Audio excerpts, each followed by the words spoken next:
Hi everyone, welcome to POC Nurse. My name is Gozi. In this video, I want to talk about a conversation I had with a new nurse about 2 days ago, and I hope it's beneficial to you the way it was beneficial to him, I hope. So I was at work one day and I got talking with one of the new nurses. So, he was telling me about, he was asking me about travel nursing. He wanted to take a travel nurse job. Now, um, this nurse, this is his first nursing job. A young nurse, maybe in his early 20s or so. But age doesn't matter because you could be a new nurse and be in your 30s or 40s. But it's a young person, he's a new nurse. There's a reason why I bring up his age, kind of. And, he was asking me about an offer he had gotten for a contract at a hospital that I've never worked at, but I know someone, a couple of people actually, that have worked there. But I never really asked them about the culture at that hospital, not just at that hospital, because I've asked about that hospital for their L&D unit before, but he got an offer for a contract in their ICU. So I work with a couple of nurses that work in their ICU, but I never really asked them about, how it was to work in their ICU because I'd never really considered working there. It's kind of far away. So this is kind of how our conversation went. But first, let's talk about why travel nursing, and this is kind of where I'll bring up his age. So he's young, in his early 20s or mid 20s. And I always tell new nurses that are young, like, this is your time to work and put money away for your future, for your retirement. So, you get your first job good, you can get a second job, you can pick up overtime.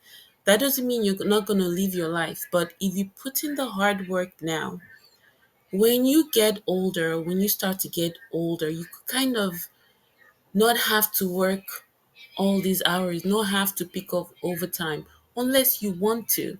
And I always tell them, when you make this money, don't just make the money and keep it or sit on it, invest the money. I'm not very good with finances, but I want to start learning. But when you make all this money, you need to invest it. Get yourself a financial advisor, financial planner that can help you put your money away. Get yourself a good accountant, someone that can advise you on how to grow your money. Maybe get into real estate, get a 401k, get a Roth IRA, get into the stock market, get into trading, something. But definitely make that money and invest that money. I know a young nurse started travel nursing, and so far he has purchased, I think, two properties in very nice areas, multifamily properties in very nice areas. He's living in the basement of one of the homes, and the tenants are paying the mortgage on that house, on that particular house. So it's not just go do the travel nursing, make all that extra money and put it away. No, make that money, put it away, but invest it, make that money work for you, make that money grow, so that as you get older, the money kind of grows with you, grows older, multiplies with you, so that when you get to a certain age, if you want to keep working, you can keep working. If you don't have to work full time, you can work part time, but you have the peace of mind of knowing that as you get older, you have enough money to take care of yourself. That's just my point of view. Next thing, why travel nursing? As a young person, you could use travel nursing to travel around the country or even around the world. I know a nurse that got offered a travel nurse position in Dubai. Did she take it? No. She eventually didn't take it, but she did start travel nursing around the US. She took a travel nurse position, I think, in Florida. That was her first travel job. At that time, I worked in labor and delivery. So with travel nursing, you could make a little bit more money than working as a full time nurse and invest that money. You could also use that opportunity to travel around the world. I know some young nurses that still live at home with their parents, and there's absolutely nothing wrong with that. You can live with your parents, and again, put your money away and invest your money so that that money grows. Living with your parents, it's an opportunity that not many people get. Again, it's an opportunity. Why is it an opportunity? It's an opportunity for you to save your money and make it work for you, make it multiply, invest it and grow it. So, in that case, for because I know another young nurse that's still at home with her parents and is planning to, also a new nurse, is planning to travel around the country as a travel nurse once she is comfortable. So, those are the two things, in my opinion, you can get out of travel nursing is make a bit more money and get to see the world or get to see the US. You can travel around the country. And I think the third thing is making a little bit more money that you can invest and grow towards your future. Okay. Now, what's the first thing you should consider before taking a travel nurse job? I think it's the extent of your experience. So, I currently work in a level one trauma hospital. So, the patients that we get are really very sick. So, the new nurses are encountering like super sick patients, patients that are septic, DKA patients, patients that have exotic diseases. They are doing CRTs, dialysis at the bedside. So their experience is, for the short period of time they've worked there, vast. They've experienced a lot, they've seen a lot, they've cared for, you know, very sick patients. They go to the rapid responses, they're in codes often. And so their experience is more than, let's say, a nurse that's working in the ICU of a small community hospital, where once the patient gets really sick, they send the patient to the level one trauma center. And then these new nurses are the ones caring for these super sick patients, right? So I feel like if you work in a level one trauma center, you get the experience you get in a year is probably more than a nurse will get in a community hospital, even after working there for 2, 3 years. Although there are certain advantages to working in a small hospital and working in a bigger hospital, depending on how much resources you have. Because I know when I worked in a community hospital, I had to do almost everything myself, even things that the doctor did. If it was within the scope of my practice, I did it. I remember when I worked in labor and delivery, I would labor the patient till the baby was crowning, and then almost crowning, and then the doctor would come and deliver the baby. That's in a tiny little community hospital. To do that, you have to be able to monitor mom and baby, catch any issues, call the doctor, and know when the doctor needs to actually come in, even before you get to fully dilated and crowning. When I worked in a bigger hospital, there were residents all over the place. I almost didn't have to do anything. And this is a level two trauma center, right? And the moms are sometimes sick, have all these comorbidities. But the residents were all over the patients, doing all the assessments, doing everything, doing the vaginal exams. So I really didn't have to do as much as I did in a small community hospital.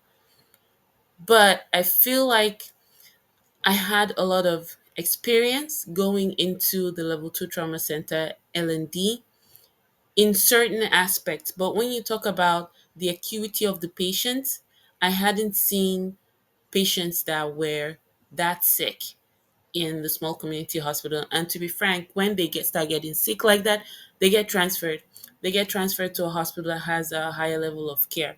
But when it's like a normal laboring process, we did everything from almost beginning to end in the small community hospital. Whereas in the larger hospital, the residents did almost everything. So, in that sense, you could have more experience in one hospital, less experience in another. But when it comes to like a place like critical care, the ICU, the patients are sick from the jump. So, if you're in a hospital where you get the super sick patients, you're going to have more experience. than the nurse working in the small community hospital where the patients are not that sick. So you have to consider where you are working and the kind of experience you have. If you're in a level 1 trauma center, for example, in critical care in L&D, you're going to have a good amount of experience taking care of sick patients, right? If you're in a small community hospital, you may not have that kind of experience. But should that deter you from travel nursing? Eh, I don't think so. So, first off, you have to consider kind of the extent of your experience. Like, what kind of hands on experience do you have? The next thing is, how long have you had that hands on experience? So, you could work in the level 1 trauma center, but for how long have you done the job? 6 months? I would say wait. A year? I would say okay. Um, you could go out there, see what other people do, maybe get a job at a hospital with a lower level of acuity or a similar level of acuity. So if you work in a community hospital, you've worked there for a year and a half, and you want to go do travel nursing, try and stick with another small community hospital. So like kind of like apples to apples. If you've worked in a level 1 trauma center, maybe go to a small community hospital, or possibly you could go to another level 1 trauma center. So you have to consider the extent of your experience, because when you take a travel nurse position, you only get an orientation if you are lucky for 3 days. If not, one day, sometimes a couple of hours. When I worked in the ER, I remember we had a travel nurse come in. Someone just showed her where everything was, and she'd already gotten her orientation on the EMR that we used. I think we used Meditech in that hospital. She already did a Meditech orientation. She hit the floor. They showed her where everything is, and she started working. So you have to think about that. When you get there, you're expected to work. That doesn't mean you can't ask questions. Please always ask questions if you're not comfortable, you're not sure about something. Ask questions for your patient safety, your safety, and the safety of your license. Always ask questions. But you are expected to be able to come in and do your work competently on your own without having someone have to bear the burden of your work and their work. So think about that. So you have to think about the kind of experience that you have and how long you've had it, and if you're going to be comfortable working on your own. I usually feel like if you've done a year wherever you are, you should be able to go to a similar institution, or is an institution that's a step lower than where you are.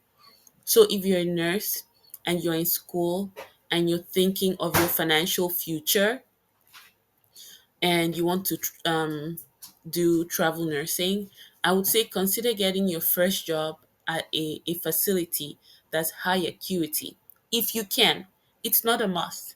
If you can, do that. If you can't, just go where you can initially, and then you can always move around and switch jobs. All right. So that's it about experience. It's very important that you have the right kind of experience for the right amount of time. It's super important for the patient's safety and your safety. I've heard horror stories of nurses taking travel jobs, and then they go there and then they give tube feeds through the what you may call it, through the wrong tubes, because you have your OG tubes, you have your ET tubes, you have tubes coming out of everywhere. I think this patient on peritoneal dialysis got tube feeds or medications through their what you call it, something happened, or a nurse gave medication through an A line, something really scary.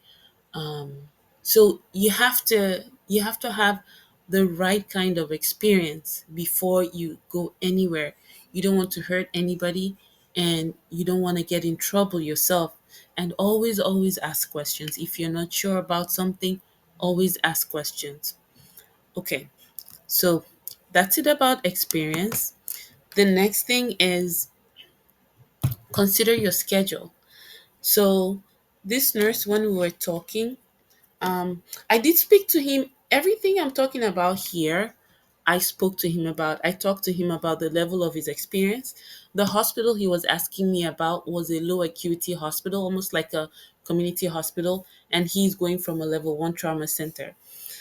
So I asked him to make sure to keep his current job because, guys, you can get to that hospital, that facility, work there for a week, and then they can decide they don't need a travel nurse anymore because you're a big expense to them.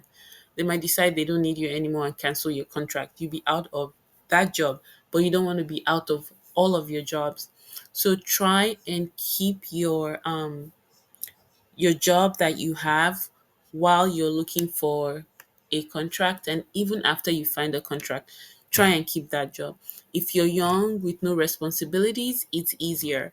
If you have kids, if you're married, it might be a little difficult, but do your best to kind of make the two jobs work. So in this sense, you have to make sure that one or both places will be flexible with your scheduling. If anybody is going to be rigid, like you have to work every other weekend, and you have to think about which job is more important. Which job do I want to keep like forever, in a sense, for the long term? Whatever weekend you're on, you want to keep working that weekend at that job. If the other job is rigid about the weekend and they want you to work the same weekend, try and see if you can switch weekends wherever there's flexibility for you. If there's no flexibility, it's going to be very stressful. Working two jobs where you're constantly every week juggling the schedules, it will be very stressful.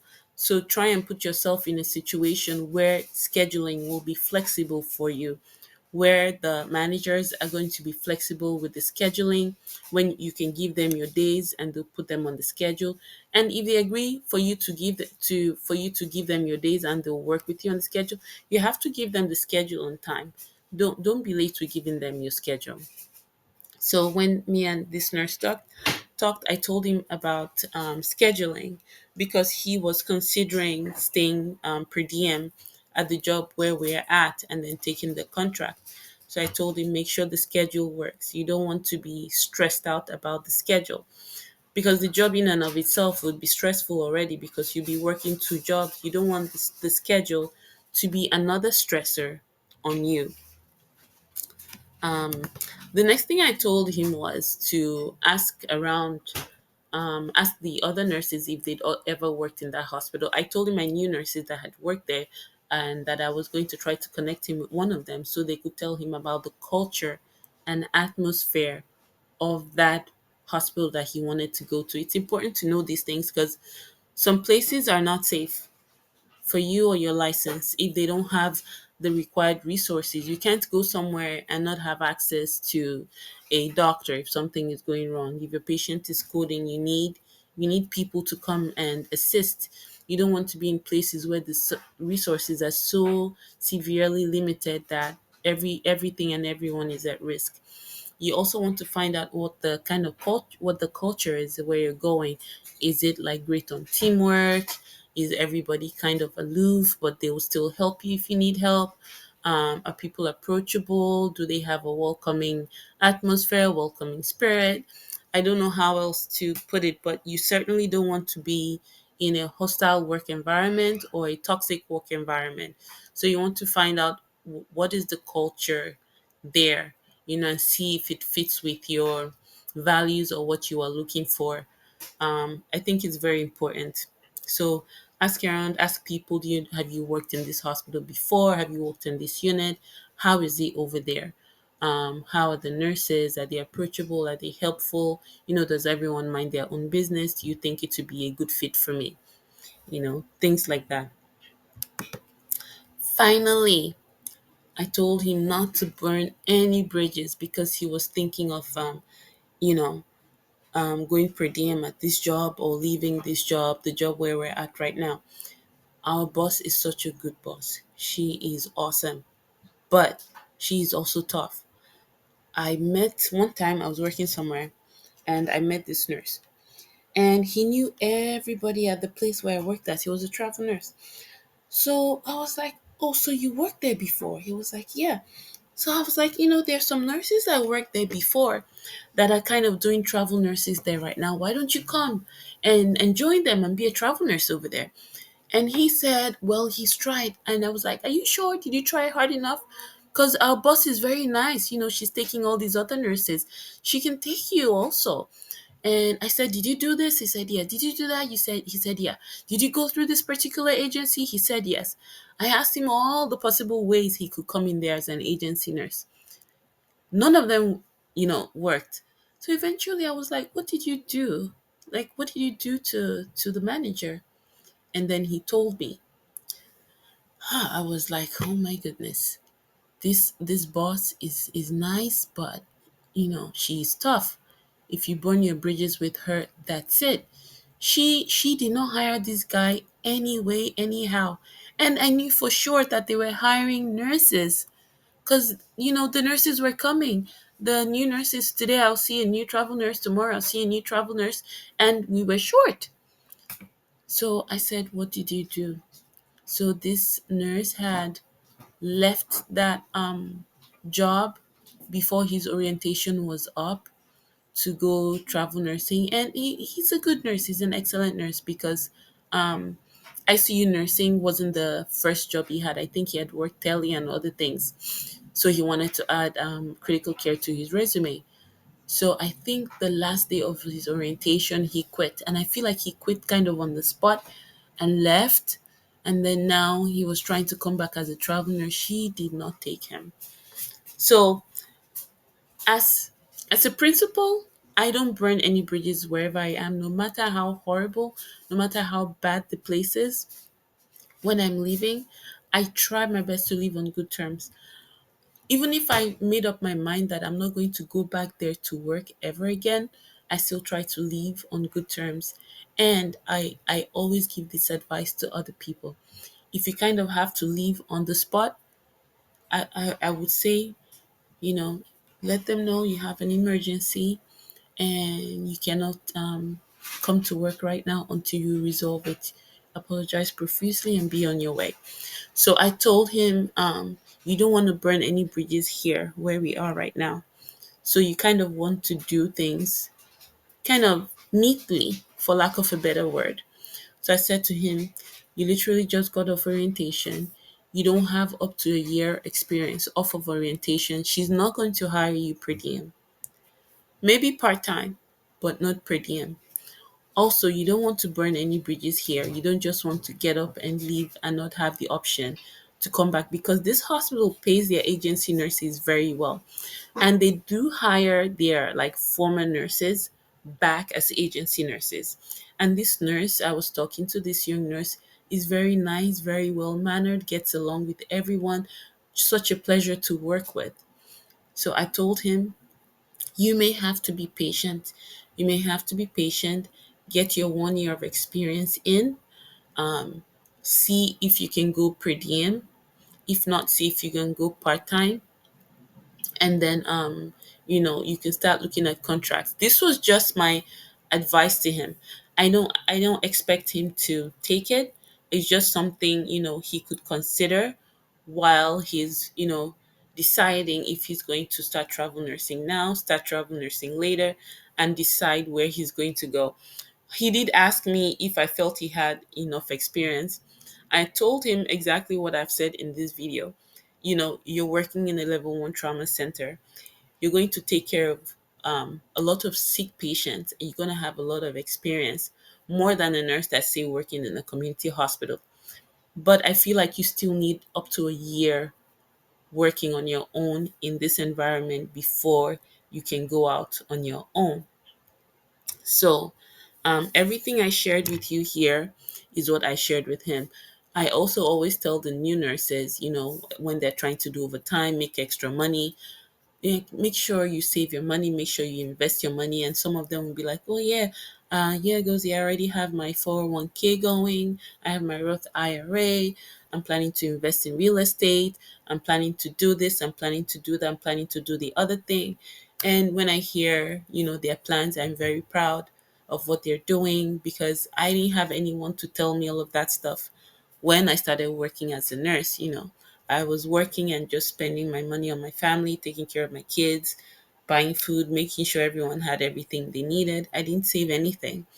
Now that I'm older, I see the error of my ways. So I'm trying to, or I try to, you know, impart that advice to the younger ones to put their money away and, invest, grow your money.